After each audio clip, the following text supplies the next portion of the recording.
Good morning, students. How are you all? I hope you all are guys fine and healthy. Today we meet for our next chapter, next unit, a wonderful creation. મિત્રો, આજે આપણે નવા unit સાથે ફરીવાર મળી રહ્યા છીએ. અત્યારે આગળ તમે થોડા દિવસોથી ગ્રામર ભણી રહ્યા હતા અને વળી પાછા આપણે આપણા ટેક્સ્ટ બુકમાં યુનિટમાં જઈએ છીએ. ત્યારે ચોથું યુનિટ, આમ તમારી અત્યારે જ મંથલી એક્ઝામ ગઈ એટલે આગળના યુનિટ તમે બરાબર તૈયારી કરી લીધી હશે અને હવે નવા યુનિટની આપણે ફરીથી શરૂઆત કરી દઈશું. તો 4 યુનિટ જે છે એ છે અ વન્ડરફુલ ક્રિએશન. વન્ડરફુલ એટલે અદ્ભુત અને ક્રિએશન એટલે સર્જન, એક અદ્ભુત સર્જન. હવે ભગવાને જે કંઈ પણ અહીંયા પૃથ્વી ઉપર જે કંઈ પણ છે બધા જનું સર્જન કોણે કરેલું છે? ભગવાને. જેને આપણે પ્રભુ કે પરમાત્મા કે ભગવાન ગોડ કહીએ છીએ. એ પરમ તત્વ જે છે એ અલગ અલગ નામો છે પણ છે કોઈ એક એવું પરમ તત્વ અને એ પરમ તત્વ દ્વારા જ આખી સૃષ્ટિનું નિર્માણ થયું છે. આપણે બધા જાણીએ છીએ. તો ભગવાને જે જીવોનું સર્જન કરેલું છે આ પૃથ્વી ઉપર જે જીવોનું સર્જન કરેલું છે એમાંનું એક અદ્ભુત સર્જન એટલે બીજાથી કંઈક અલગ એવું સર્જન જો કોઈ ગણવામાં આવતું હોય આ પૃથ્વી ઉપર જે ભગવાનનું શ્રેષ્ઠ સર્જન છે એ છે માં. એટલે કે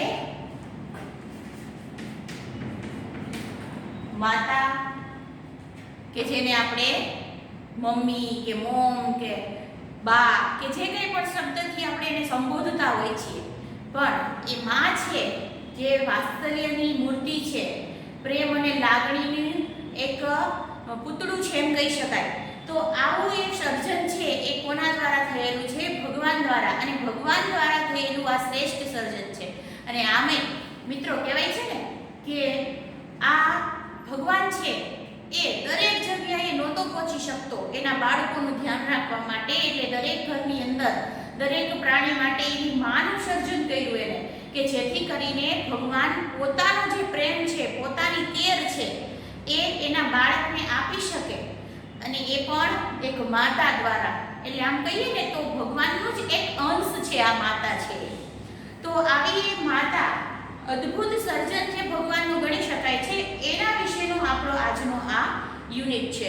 યુનિટ ખૂબ નાનો છે અને ખૂબ સરળ પણ છે, પણ એનો જે અર્થ છે, એનો ભાવાર્થ છે એની પાછળનો એના ખૂબ ગહેરો અર્થ કરવામાં આવે છે એનો. અને આમે કવિ દામોદરે કહ્યું છે ને કે મીઠા મધુને મીઠા મેહુલા રેલો, એથી મીઠી છે મોરી માત, જનનીની જોડ સખી નહીં જડે રેલો. એટલે મધુ અને મેહુલા તો બધા મીઠા છે આ પૃથ્વી ઉપર, પણ સૌથી મીઠી મારી માત છે, માતા છે. એટલે કે આ પૃથ્વી ઉપર એવું નથી કે માણસોની જ વાત થાય છે. કોઈ પણ પશુ હોય, પંખી હોય કે જીવજંતુ હોય, દરેકની એની માતા છે ને ખૂબ વહાલી હોય. બધાથી આખી દુનિયાની કોઈ પણ વ્યક્તિ કે કોઈ પણ જીવથી એને એ વહાલી લાગતી હોય. એટલે એમ કે છે કે મધુ અને મહેલા બધા મીઠા છે પણ એના કરતાં પણ મીઠી મારી માત છે. અને આ જનનીની જોડ સખી નહીં જડે રેલો. એટલે આ જનની છે આપણી જે માતા છે એની સરખામણી થઈ શકે એના જેવું જ બીજું પાત્ર આ દુનિયામાં ગમે તે રીતે શોધો તો પણ મળી શકતું નથી. આ જનનની જોડ નહીં મળે. એટલે એના જેવું બીજું વ્યક્તિ આ દુનિયા ઉપર કોઈ આપણા માટે થયું નથી અને એની તોલે એની સરખામણીએ ક્યારેય આવી શકતું નથી. તો આવું કવિ દામોદરે કહ્યું છે કે જનનીની જોડ સખી નહીં જડે રેલો. એટલે કે માતાનું જે કંઈ પણ આપણા માટે યોગદાન છે, આપણા માટે પ્રેમ છે, લાગણી છે, એવું બીજું કોઈ વ્યક્તિ છે એ આપણને આપી શકતું નથી. ખાસ કરીને હૂંફ અને જે આપણે આપણી જાતને સુરક્ષિત અનુભવીએ છીએ માતાના ખોળામાં અથવા તો માતાના સંપર્કમાં રહીને અથવા તો માતાની છત્રછાયા નીચે રહીને, એવી જે આપણી અંદર જે હૂંફ અને એવું જે સંતોષ અને એવું જ જે રક્ષણ છે, આપણી જાતને સુરક્ષિત આપણે બીજે ક્યાંય માની શકતા નથી. તો આવી આપણી માતા વિશે આજે આપણે ભણવાનું છે. માતા વિશે ઘણું બધું લખવામાં આવ્યું છે. આપણા જે કંઈ પણ ભાષાની અંદર રચાયેલા જે કંઈ પણ ગદ્ય છે, પદ્ય છે, આ બધાની અંદર માતા વિશે ઘણું બધું લખવામાં આવ્યું છે. આજ સુધી લખતા આવ્યા છે અને હજી પણ લખતા જ રહેવાના છે. કારણ કે એના ગુણ ગાય અને એના ગુણ છે એ ક્યારેય આપણે એને ગાવા બેસીએ તો એ પૂરા થતા નથી એમ કહી શકાય. તો આવી આપણી માતા વિશે આજે આપણે ભણીશું. તો આપણું જે વન્ડરફુલ પાઠનું નામ તો તમે જોઈ લીધું કે વન્ડરફુલ ક્રિએશન, એક અદ્ભુત સર્જન. ચલો પાઠ ભણવાનું શરૂ કરીએ. એટલે ટેક્સ્ટ બુક લઈ લેજો સાથે અને સાથે સાથે અર્થ લખતા જજો. The good Lord was extremely busy that day. The good Lord, અહીંયા ગુડ એટલે સારા ભગવાન એવી અર્થમાં નથી થતો. અહીંયા એ શ્રેષ્ઠ ભગવાન જે છે, પરમાત્મા છે, એ એક્સ્ટ્રીમલી એટલે તદ્દન અને બિઝી એટલે વ્યસ્ત. એ તદ્દન વ્યસ્ત હતા ધેટ ડે એટલે તે દિવસે. આ ભૂતકાળની વાત છે. જે વર્ણન થયું છે એ ભૂતકાળમાં થયું છે. આ ઘટના અગાઉ બની ગઈ છે એનું આપણે વર્ણન આપેલું છે. The good Lord was extremely busy that day. શ્રેષ્ઠ ભગવાન છે એ તે દિવસે ખૂબ વ્યસ્ત હતા. He was into his 6th day of overtime. He was into his 6th day. છઠ્ઠા દિવસ હતો એમનો ઓવરટાઈમ કરવાનો. ઓવરટાઈમ એટલે શું? તો વધારાનો જે આપણે રોજના જે કામ કરતા હોય એનાથી એક્સ્ટ્રા સમય, વધારાનો સમય જે આપણે કામ કરીએ એને ઓવરટાઈમ કહેવાય, વર્કનું. તો આ ભગવાન છે એ તો રેગ્યુલર જે કામ કરે છે એના કરતાં આજે ભગવાને આ 6 દિવસથી વધારાનું ઓવરટાઈમ કરી રહ્યા છે, વધારાનું કામ કરી રહ્યા છે. When he was working with full concentration. concentration નો અર્થ થાય ધ્યાનપૂર્વક અથવા તો એકાગ્રતાપૂર્વક. તો ભગવાન છે એ કામ કરી રહ્યા છે પૂરેપૂરું એકાગ્રતાથી, પૂરેપૂરું એમાં ધ્યાન આપીને. An angel appeared and commented. એક એન્જલ છે એટલે કે દેવદૂત છે એ આવે છે. appeared એટલે દેખાવું.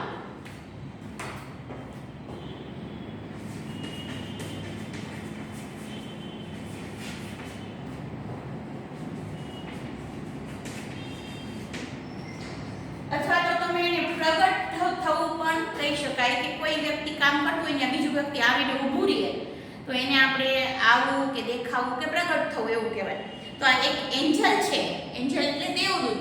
આ દેવદૂત છે એ અહીંયા આવી અને ઊભો રહે છે. અને કોમેન્ટેડ, હવે કોમેન્ટેડ શબ્દ છે એને આપણે કઈ રીતે અર્થ એનો કરશું કે જ્યારે કોઈ વ્યક્તિ કંઈ કામ કરી રહ્યું હોય એને ઉદ્દેશી અને આપણે કંઈક એને વાત કરીએ તો એને કોમેન્ટ કરી કહેવાય. એ કામ ઉપર આપણે કંઈક ટિપ્પણી કરી કહેવાય, ગુજરાતીમાં જેને કહીએ.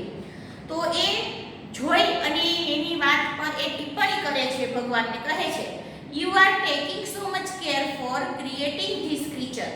You are taking એટલે લેવું, so much care એટલે વધારે પડતી કાળજી, for creating એટલે સર્જન કરવું. જે આપણે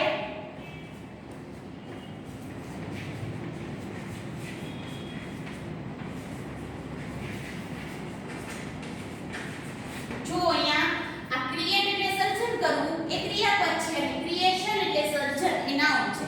તો આવી રીતે પાછળ ટીઆઈઓએન પ્રત્યય લગાડવાથી ક્રિએટમાંથી ક્રિએશન બની જાય છે. આવા ઘણા બધા શબ્દો જેને આપણે વર્ડ ફોર્મેશન કહીએ છીએ અથવા તો વર્ડ બિલ્ડિંગ પણ કહેવામાં આવે છે કે કોઈ પણ શબ્દ છે એને અલગ અલગ પ્રત્યય લગાડવાથી એના જે શબ્દ છે એના અલગ અલગ રૂપ બને. એટલે ક્રિયાપદ બને, ક્યારેક વિશેષણ બને, ક્યારેક આ નાઉન બની જાય, તો ક્યારેક ઓપોઝિટ વિરોધાર્થી શબ્દ પણ બની જતો હોય છે.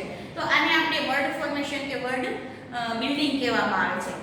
તો આવું ઘણા બધા જે શબ્દોના જોડકા છે એ આપણે પાછળ એક્સરસાઇઝમાં પણ આવવાના છે.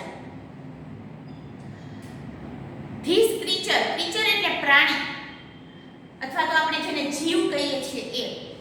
તો તમે ખૂબ કાળજી લઈ રહ્યા છો આ પ્રાણીના સર્જનમાં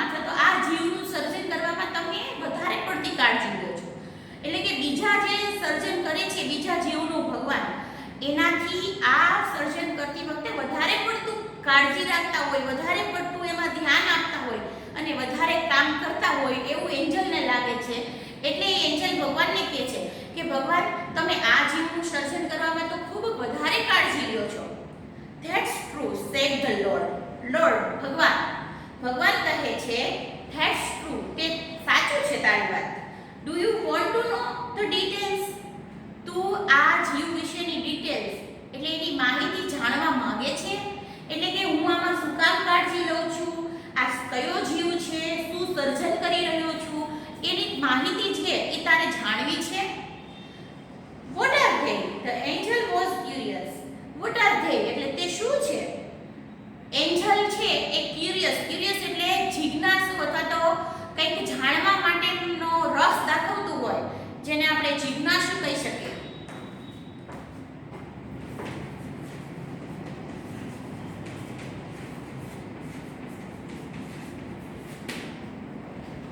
તો જિજ્ઞાસાપૂર્વક એ પૂછે છે ભગવાનને કે તે શું છે, મને તમે એની ડિટેલ જણાવો. એટલે ભગવાન એની ડિટેલ જણાવતા કહે છે માતાના પાત્રની અંદર, માતાના જે એનું પ્રાણ છે એ સર્જન કરવામાં, માતા નામનો જીવ સર્જન કરવામાં એ ભગવાન એની અંદર બીજા કરતા કઈ ક્વોલિટીઝ, એક્સ્ટ્રા ક્વોલિટીઝ નાખે છે એ ભગવાન એનું વર્ણન કરે છે. અને આ જે છે એ ઘણી બધી વખત પ્રશ્નમાં પૂછાય છે કે ભગવાનને માતાની અંદર કયા એવા ખાસ ગુણો એમાં નાખેલા છે, તો કઈ વિશિષ્ટતા માતાની અંદર આપેલી છે. તો આ એનો આન્સર છે એ બેઠે બેઠો આ ઇન્વર્ટેડ કોમાની અંદર આપેલો તમારો પેરેગ્રાફ છે એ આવે છે. તો એમાં આન્સર જુઓ તમે, all her parts should be movable and replaceable too. એના all the part, એના બોડીના બધા જ પાર્ટ છે એ મૂવેબલ એટલે હલનચલન થઈ શકે એવા અને રિપ્લેસેબલ એટલે એકની જગ્યાએ બીજું સ્થાપિત કરી શકાય, બદલી શકાય એવા છે. એટલે આપણને એમ થાય કે એ વળી શું કે બધાના બોડીની અંદર તો સરખા જ બોડી પાર્ટ્સ હોય અને એ બધા સરખા જ કામ કરતા હોય, પણ માતાની અંદર અહીંયા કહેવાનો અર્થ એવો છે કે માતાની અંદર જે આપણા એના શરીરના અંગો છે એ બધા હલનચલન તો થઈ શકે છે બીજાની જેમ, પણ સાથે સાથે રિપ્લેસેબલ છે એટલે એકની બદલે બીજું કામ કરી શકે એ પ્રમાણે છે. તો પેલો માતાની અંદર ભગવાને કઈ વિશિષ્ટતા આપી છે કે એના બધા જ પાર્ટ્સ છે એ મૂવેબલ અને રિપ્લેસેબલ છે. બીજું, she has a lap that disappear when she stands up. she has a lap એટલે ખોળો.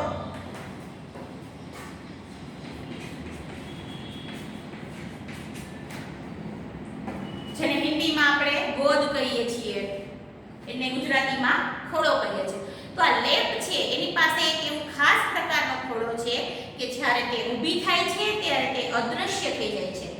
તો આ ખોળો એટલે શું કે જ્યારે માતા પલાઠી વાળીને બેસેલી છે અને જે જગ્યા જે નિર્માણ થાય અને એ જગ્યાને આપણે જે ખોળો કહીએ છીએ અને એ ખોળાની અંદર બાળક જ્યારે બેઠું હોય ત્યારે એને આ દુનિયાનો સૌથી વધુ આનંદ અને સૌથી વધુ સુરક્ષિત જગ્યા એને દેખાતી હોય.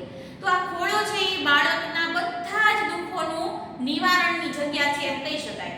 એટલે ભગવાને એવો ખાસ ખોળો આપ્યો છે માતાને કે જે ખોળો આમ શરીરની અંદર સ્પેશિયલ એવું અંગ નથી બેસાડેલું, પણ જ્યારે તે બેસે છે ને ત્યારે એ ખોળાનું સર્જન થાય છે અને ઊભી થાય છે ત્યારે એ ખોળો વિખાઈ જાય છે. તો આપણને એમ થાય કે ભાઈ બધાય બેસે તો બધાયને તો ખોળો સર્જન થાય, પણ એ ખોળાની બીજા વ્યક્તિ અને એની માતાના ખોળાની અંદર જે તફાવત હોય છે એ કદાચ મારે તમને સમજાવવાની જરૂર ન પડે. તમે બધા જાણો છો કે માતાના ખોળાનો અહેસાસ, એની ફિલિંગ શું હોય છે.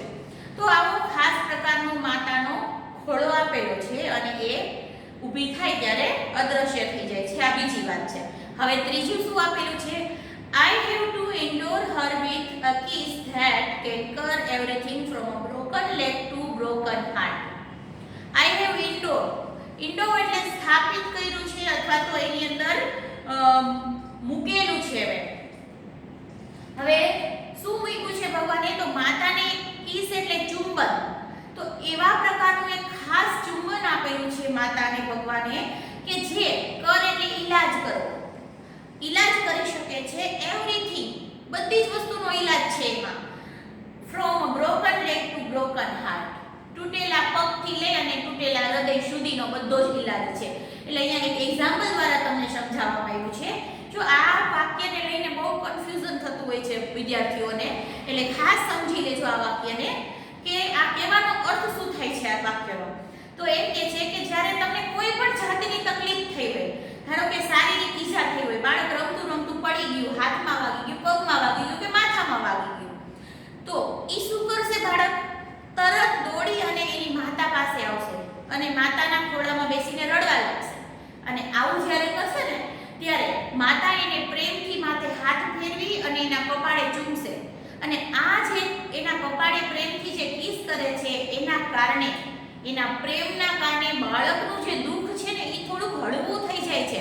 ભલે માતા કોઈ ડોક્ટર નથી કે એનો હાથ પગ ભાંગી ગયો હશે તો પાટાપેટી કરીને જાતે જ રિપેર એને સાજો કરી દેશે, દવાખાને જવાની જરૂર નહીં પડે, એવો અર્થ નથી કરવાનો અહીંયા. એનો અર્થ એ છે કે એ તમારું જે દુઃખ છે, ભલે એ શારીરિક ઈજાનું દુઃખ હોય અથવા તો ઘણી વખત મન ઉપર થોડુંક આપણને બહુ દુઃખ લાગ્યું હોય મનથી, કોઈ વસ્તુને લઈને, કોઈ બાબતને લઈને, તો એ માતાને આપણે માતા પાસે જવાથી અથવા તો માતાની સાથે વાત શેર કરવાથી આપણું દુઃખ છે એ હળવું થઈ જતું હોય છે. આ હળવા થઈ જવાના અર્થમાં ઈલાજ કરવાની વાત છે કે ભાઈ તૂટેલા પગથી લઈ અને તૂટેલા હૃદય સુધીનો તમામ ઈલાજ આ માતાના ચુંબનમાં રહેલો છે. એટલે કે માતાના પ્રેમમાં, માતાના વહાલમાં રહેલો છે. એટલે આ વસ્તુ છે એ તમે ખાસ ધ્યાન રાખજો. એટલે ડોક્ટરી ઈલાજની વાત નથી થતી અહીંયા એનું કોઈ પણ જાતનું દુઃખ, શારીરિક હોય કે પછી માનસિક હોય, એ દુઃખ હળવું કરવાની વાત છે, એ હળવું કરવાના ઈલાજની વાત છે. તો આ રીતે માતા છે એને ભગવાન એની અંદર એક ખાસ પ્રકારનું ચુંબન આપેલું છે કે જેનાથી કોઈ પણ એનું બાળક છે એનું તૂટેલા પગથી લઈ અને તૂટેલા હૃદય સુધીના તમામ પ્રકારના દુઃખોનું ઈલાજ થઈ જાય છે. તેના પછી બાબત કઈ આપી છે તો જુઓ, મોરેવર એટલે વધુમાં she has to have 6 pair of hands. તેને 6 જોડી હાથની હશે. હવે 6 જોડી હાથ એવી તો માતા આપણે એમ કે એવી માતા તો આપણે ક્યાંય જોઈ નથી. હવે તો માતાજી આપણે મંદિરની અંદર જ જોયા હોય કે જેને 4 કે 6 હાથ હોય, બરાબર? એટલે કયા અર્થમાં? એ હાથની 6 જોડીના અર્થમાં એવી રીતે કહેવામાં આવ્યું છે કારણ કે હાથ તો માતાને ભગવાને 2 જ આપેલા છે, પણ એ 2 હાથ વડે એ અલગ અલગ કેટલા પ્રકારના કામ કરી શકે છે જે બીજા કોઈ કરી શકતા નથી. તો આ એક જ હાથથી અલગ અલગ કામ કરવાની વાત છે. અહીંયા સાચે 6 જોડી હાથ આપવાની વાત નથી થતી. તો અહીંયા ભગવાન કહે છે કે એને 6 જોડી હાથની હશે. She must be able to run on any food available. એને જે કોઈ પણ ફૂડ મળશે, ફૂડ એટલે ખોરાક અવેલેબલ હશે, મળતો હશે, એમાં એ રન એટલે જીવન ચલાવવું, આપણું જીવન ટકાવી રાખવું, આપણું અસ્તિત્વને ટકાવી રાખવું. કારણ કે આપણા શરીરને ખોરાકની જરૂર પડે છે જીવન, આપણા શરીરને ટકાવી રાખવા માટે, જીવન જીવવા માટે. તો જે કંઈ પણ એને મળે એમાં એ જીવનનું નિર્વાહ ચલાવી શકે છે એવી ક્વોલિટી માતામાં છે. જો આનું તમને નાનું એવું ઉદાહરણ આપીને સમજાવું કે કેવી રીતે જે મળે એમાં સંતોષ મળે એને. તો જુઓ, ઘણી વખત એવું બને કે આપણે ઘરમાં 4-5 સભ્યો હોય અને જમવાનું બનાવ્યું હોય મમ્મીએ, અને ક્યારેક કોઈ વસ્તુનો તૂટો આવે એટલે ઓછું થાય કોઈ વસ્તુ. ધારો કે શાક થોડુંક ઓછું થયું હોય ક્યારેક, તો માતા છે એ તરત તમને એમ કહેશે કે ભાઈ તમે લઈ લો, મારે ચાલશે. આ શબ્દનો અર્થ શું છે કે ભાઈ ઓછું હશે તો એ ચલાવી લેશે, અને વધારે હશે તોય ચાલશે, ઓછું હશે તોય ચાલશે. કદાચ એને ન ભાવે હોય ને તોય થોડું ઘણું એ ખાઈ લેશે. તો આ કહેવાનો અર્થ શું છે કે જે કંઈ પણ મળે એને એમાં એ પોતાનું ગુજરાન ચલાવી લે છે. કોઈ જાતની ડિમાન્ડ આપણી સામે કરતા નથી કે ભાઈ મારે તો, આપણે કેમ મમ્મીની પાસે જઈને એમ કહીએ કે મમ્મી મારે તો આ શાક નહીં જ ભાવે, મને તો ઓલું જ બનાવી દો. પણ મમ્મી ક્યારે આવી ડિમાન્ડ તમારી સામે ક્યારે મૂકતા જોયા છે તમે? કોઈ ક્યારેય નહીં જોયા. કારણ કે એટલે ભગવાને એવું એક પ્રકારનું અલગ પ્રકારનો એનામાં ગુણ આપેલો છે ભગવાને. તો આવી રીતે ભગવાનને એને જે પણ વસ્તુ એની પાસે અવેલેબલ હોય આપેલો છે. And should have 3 pair of eyes, અને એને 3 જોડી આંખોની હોવી જોઈએ. હવે 3 જોડી આંખ એટલે કે ચહેરાની અંદર અલગ અલગ જગ્યાએ આંખો આપેલી છે એમ નહીં, પણ આંખ બે જ છે, પણ એની જોવાની દ્રષ્ટિ 3 પ્રકારની અલગ અલગ છે, જે બીજા પાસે નથી હોતી, બધા પાસે. એ દ્રષ્ટિ કયા પ્રકારની હોય છે ને એ આગળ પાઠમાં આવે છે, એટલે અત્યારે હું ચર્ચા નથી કરતી એની. પણ અહીંયા 3 આંખોની જોડીનો તમારે અર્થ શું લેવાનો છે કે અલગ અલગ જોવાની 3 પ્રકારની દ્રષ્ટિ અથવા 3 પ્રકારની સેન્સ એનામાં હોય છે, કે જોઈ અને સમજી જાય છે કે ભાઈ આ વ્યક્તિને અથવા તો મારા બાળકને શું તકલીફ છે, કે એને શું એના મનનો ભાવ છે ને એ તરત સમજી જાય છે, જે બીજું વ્યક્તિ નથી સમજી શકતું. સાવ નાનું એવું બાળક હોય અને રડતું હોય ને તો માતાને ખબર પડી જાય કે ભાઈ અત્યારે આ શેના માટે રડે છે. શું કામ ખબર પડે? કેમ બીજા સભ્યોને ઘરમાં ખબર નથી પડતી? કારણ કે માતાને ભગવાને એવો સ્પેશિયલ ગુણ આપ્યો છે કે એની એવી નજર આપી છે કે એ જોઈને જ બાળકને સમજી જાય છે, બાળકને બોલવાની પણ જરૂર નથી પડતી. તો આવા અલગ અલગ પ્રકારના ખાસ ગુણો, જેને આપણે વિશિષ્ટતા કહીએ છીએ, સ્પેશિયાલિટી, એ ભગવાને માતાની અંદર આપેલી છે. તો જો ફરી વખત આપણે એક વખત ટૂંકમાં ચર્ચા કરી લઈએ. તમને એક પ્રશ્ન પૂછવામાં આવે કે માતાને કયા વિશિષ્ટ ગુણો આપેલા છે ભગવાને, તો આ બધા ગુણો છે એ વિશિષ્ટ ક્વોલિટી એની કહી શકાય માતામાં ભગવાને આપેલી. તો એની અંદર સૌથી પહેલા તો કેટલા પોઈન્ટ્સ આવશે? જો આ શોર્ટ નોટ એવી પૂછાય છે આવડિયા, તો શોર્ટ નોટ પૂછાય કે ક્વેશ્ચન પૂછાય, તમારે આ પેરેગ્રાફ જ બેઠે બેઠો લખવાનો રહે છે, એટલે આમ જોઈએ ને તો યાદ રાખવું ઈઝી પડી જાય છે તમારા માટે. તો એક પહેલી વસ્તુ શું છે, એના દરેક પાર્ટ્સ છે, બોડી પાર્ટ્સ એ મૂવેબલ અને રિપ્લેસેબલ છે. સેકન્ડ, તો એને ભગવાને કેવો ઘોડો આપેલો છે કે જે જ્યારે ઊભી થાય ત્યારે એ અદૃશ્ય થઈ જાય છે. ત્રીજું, તો એની એક ખાસ પ્રકારનું ભગવાને ચુંબન આપેલું છે, જેનાથી તૂટેલા પગથી લઈ અને તૂટેલા હૃદય સુધીનું તમામ વસ્તુઓનો ઈલાજ કરી શકે છે. ચોથું, એને 6 જોડી હાથ હોય છે. અને પાંચમું, એને કોઈ પણ જે પણ અવેલેબલ હોય એમાં એ પોતાનું ગુજરાન ચલાવી શકે છે. અને છઠ્ઠું, કે એને 3 જોડી આંખોની હોય છે. આ 6 ગુણો છે એ ખાસ પ્રકારના ભગવાને વિશિષ્ટ ગુણો, જેને આપણે કહી શકાય એ ભગવાને માતાની અંદર મૂકેલા છે. તો અહીંયા આપણે માતાના ગુણોની વાત જોઈ લીધી. હવે આગળ આપણે પાછળના પેજ ઉપર જઈએ. The angel shook his head slowly and said, shook એટલે હલાવવું. આ ભગવાન જે વાત કરતા હોય છે, એન્જલને બતાવી રહ્યા હોય છે દેવદૂતને કે માતાની અંદર એને આ જે બનાવી રહ્યા છે, સર્જન કરી રહ્યા છે જે જીવનું, એટલે કે માતાનું, એની અંદર એ કયા ગુણો વિશિષ્ટતા આપેલી છે એની વાત કરી રહ્યા હોય છે. એ સાંભળી અને એન્જલ છે એ પોતાનું માથું શુક એટલે હલાવવું,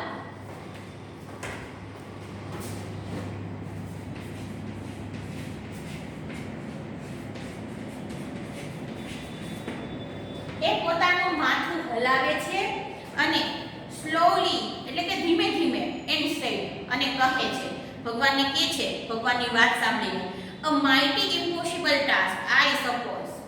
માઇટી એટલે લગભગ ઇમ્પોસિબલ, માઇટી એ શક્યતા માટેની વાત દર્શાવવા માટેનો શબ્દ છે, અને પોસિબલ ઇમ્પોસિબલ એટલે અશક્ય, ટાસ્ક એટલે કોઈ કામ, કે આઈ સપોઝ એટલે હું ધારું છું, તો હું ધારું છું કે આ કામ છે ને લગભગ અશક્ય છે. એટલે ભગવાન જે ગુણો મૂકવાની વાત કરે છે માતાના પાત્રની અંદર, એ ગુણો કદાચ એક જીવની અંદર મૂકવાને એ એન્જલ એમ કહે છે કે ભગવાન મને તો અશક્ય કામ લાગે છે, કે ભાઈ આવું કઈ રીતે થઈ શકે નહીં, કે મારી ધારણા મુજબ મને એ કામ અશક્ય લાગે છે. 6 pair of hands no way, 6 જોડી હાથ ન હોઈ શકે. એટલે 6 જોડી હાથ ને 3 જોડી આંખ મૂકવાનું તમે કહો છો, તો આ બધું કઈ રીતે શક્ય થાય? એ મને તો ઇમ્પોસિબલ લાગે છે, આવું એન્જલ કહે છે. ત્યારે ભગવાન શું કહે છે? No, this hands are not a problem for me. ના, આ હાથ છે ને એ મારા માટે પ્રોબ્લેમ નથી, મુશ્કેલી નથી. એટલે એન્જલને શું અશક્ય લાગ્યું કે ભાઈ 6 જોડી હાથ અને 3 જોડી આંખ કેવી રીતે મૂકવી એમ. આ 6 જોડી હાથ કેવી રીતે ભગવાન એમાં મૂકશે? અશક્ય લાગતું હતું.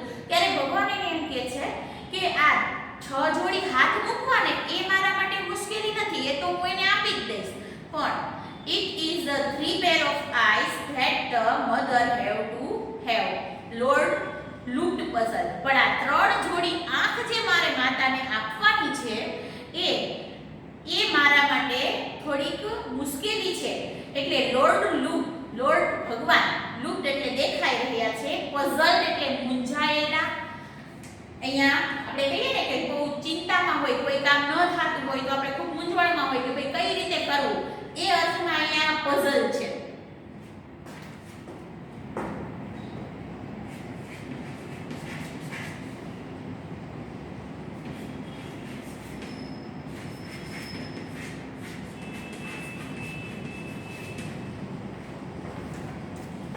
તો ભગવાન ખૂબ મૂંઝાયેલા દેખાતા હતા કે 3 આંખોની જોડી મારે માતાના પાત્રની અંદર કઈ રીતે મૂકવી.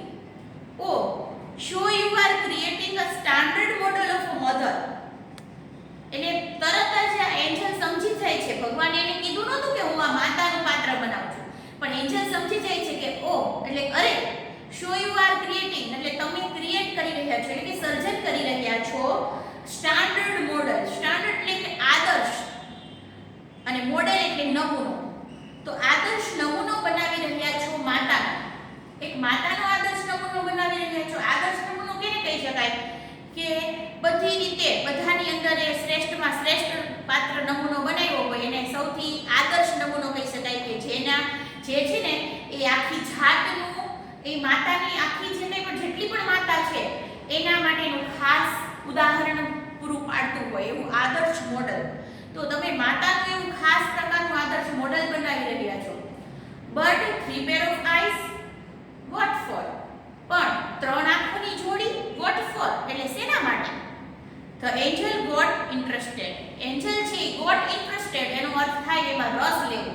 ભગવાનની વાતોમાં, ભગવાનના કામને જાણવામાં રસ લેતો હોય એવી રીતે રસ દાખવતા એ ભગવાનને પૂછે છે કે હવે એ તો મને ખબર પડી કે તમે ભગવાનનું મોડલ બનાવી રહ્યા છો. કદાચ ભગવાન તમે માતાનું એક મોડલ બનાવી રહ્યા છો, પણ એમાં 3 આંખોની જોડી શું કામ આપી છે, શેના માટે આપી છે? આ એનો એન્જલનો પ્રશ્ન છે.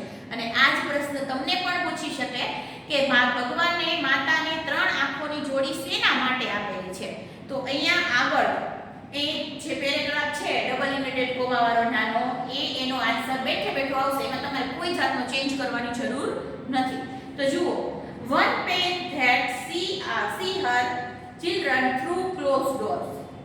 one pair પહેલી જોડી આંખની વાત છે કે જે sees એટલે જોઈ શકે છે, her children એટલે એના બાળકોને, through closed door. through એટલે માંથી, closed door એટલે બંધ દરવાજામાંથી પણ એના બાળકોને જોઈ શકે છે. એટલે આપણે એ કઈ જાદુગર થોડી છે કે દરવાજો બંધ કરી દો અંદર બાળકો હોય ને બહારથી પણ એને દેખાઈ જાય. એ અર્થ નથી કરવાનો. જો મેં તમને પહેલા જ કીધું હતું કે આ છે પાઠ નાનો પણ એનો અર્થ બહુ ઊંડો છે. તો આ પહેલી જોડીની વાત એ થાય છે કે ભાઈ બંધ દરવાજો એટલે બાળક છે ને એ માતાની નજરની સામે ન હોય ને તોય માતાને એની બધી ખબર હોય કે ભાઈ અત્યારે મારા બાળકને ભૂખ લાગી હશે, અત્યારે મારું બાળક આ કરતું હશે કે પેલું કરતું હશે. જો એક એક્ઝામ્પલ લઈએ કે તમે સ્કૂલે ગયા હો, બરાબર, તમારી મમ્મી ઘરે હોય, તમે અહીંયા સ્કૂલે હોય, તો એ મમ્મી છે એ ઘરે બેઠી બેઠી વિચારતી હશે અને જો ખબર હશે કે અત્યારે ભાઈ મારી દીકરી કે દીકરો છે એ ભણતો હશે, અત્યારે હવે રિસેસ પડી હશે, બસ હવે ઘરે નીકળી ગયા હશે, હમણાં પહોંચી જશે. આ બધી જ પ્રકારની ચિંતા છે ને, અથવા તો તમે બીમાર હોય અને સ્કૂલે ગયા હોય તો એને ઘરે બેઠા બહુ ચિંતા થતી હોય કે ભાઈ મારું બાળક છે આજે બીમાર છે તો એને આમ નહીં થતું હોય ને, શું થતું હશે. તો સતત તમારા વિશે વિચારે છે. બંધ દરવાજાની અંદર પણ એ તમને જોઈ શકે છે, એટલે કે તમે એની નજરની સામે ન હોય ને તો પણ માતા એના બાળકને જોઈ શકે છે, એને સમજી શકે છે. આ પહેલી જોડીની વાત હતી. હવે બીજી જોડી, another pair to look at the children and say. another pair બીજી આંખની જોડી એવી છે કે જેના એ આંખ વડે માતા લુક એટલે બાળકને જુએ છે અને સે એટલે કહે છે. માતા બાળક તરફ જુએ છે અને કહે છે I understand and I love you without uttering a word. I understand એટલે હું તને સમજું છું અને I love you એટલે હું તને ચાહું છું. without એટલે બોલ્યા અને uttering એટલે ઉચ્ચારણ કરવો કે બોલવું, word એટલે શબ્દ. એક પણ શબ્દ મોઢામાંથી બોલ્યા વગર માતા એ માત્ર પોતાની નજરથી જ બાળકને સમજાવી શકે છે કે હું તને સમજું છું અને હું તને ચાહું છું. એટલે મમ્મીને કાંઈ આખો દિવસ એના બાળકને કહેવાની જરૂર નથી પડતી કે ભાઈ તું મને બહુ ગમે છે, હું તને બહુ વાલ કરું છું, કે હું તું જે કંઈ પણ કહે છે એને હું સમજી શકું છું, આવું કહેવાની જરૂર નથી પડતી.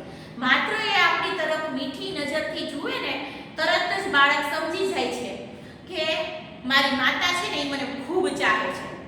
એનો પ્રેમ છે ને એવો આ દુનિયામાં બીજા કોઈનો મારા પ્રત્યેનો પ્રેમ નથી. એને વારે વારે હું તને ચાહું છું કે આઈ લવ યુ કહેવાની જરૂર નથી પડતી. એ બાળક સામે મીઠી નજરથી જુએ છે ને બાળક સમજી જાય છે. એટલે આવી એક પ્રકારની ખાસ બીજી આંખોની જોડીથી ભગવાનને એવી એક નજર આપી છે. તો આ બીજી આંખની જોડીનું કામ છે. અને હવે and the third pair to see all secret things without opening them.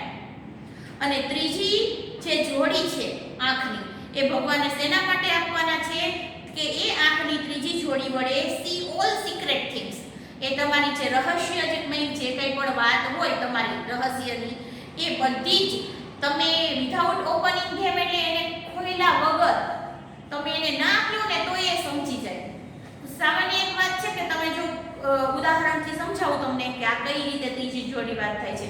તો તમે ઘરે અહીંથી સ્કૂલેથી ઘરે જાઓ, સ્કૂલે કોઈ પણ ઘટના બની હોય અને તમારું મૂડ છે ને ખૂબ ઉદાસ હોય અને તમે ઘરમાં પગ મૂકશો ને, તમે મમ્મીને કાંઈ નહીં કીધું હોય કે ભાઈ મમ્મી મને આજે મારે આવી રીતે સ્કૂલમાં ઝઘડો થયો હતો કે આવી રીતે ઘટના બની હતી કે મને ખૂબ દુઃખ લાગ્યું કે કાંઈ પણ નહીં બોલો, છતાં પણ મમ્મી તમારો ચહેરો જોઈ અને સમજી જશે કે આને અત્યારે કંઈક દુઃખ થયેલું છે, એનું મૂડ ઓફ છે, એ તરત ખબર પડી જશે. અને તમને પૂછશે પણ ખરી કે કેમ તારું મોઢું કેમ આમ પડેલું છે, શું થયું છે, એવું પૂછે. ઘણી વખત તમે અનુભવ કર્યો હશે કે આવું પૂછે કે શું થયું, પણ આપણે પછી એને કઈ કે નો કઈ વસ્તુ અલગની વાત છે કે શું થયું છે કેમ મૂડ ઓફ છે ને એ ઘણી બધી વખત આપણે એવું કંઈ કહેતા પણ ન હોય કે મમ્મીને, પણ છતાંય એ એટલું તો સમજી જ ગઈ છે કે કોઈ વાતથી એને આજે દુઃખ લાગેલું છે ને એના કારણે એનું મોઢું ઉદાસ છે.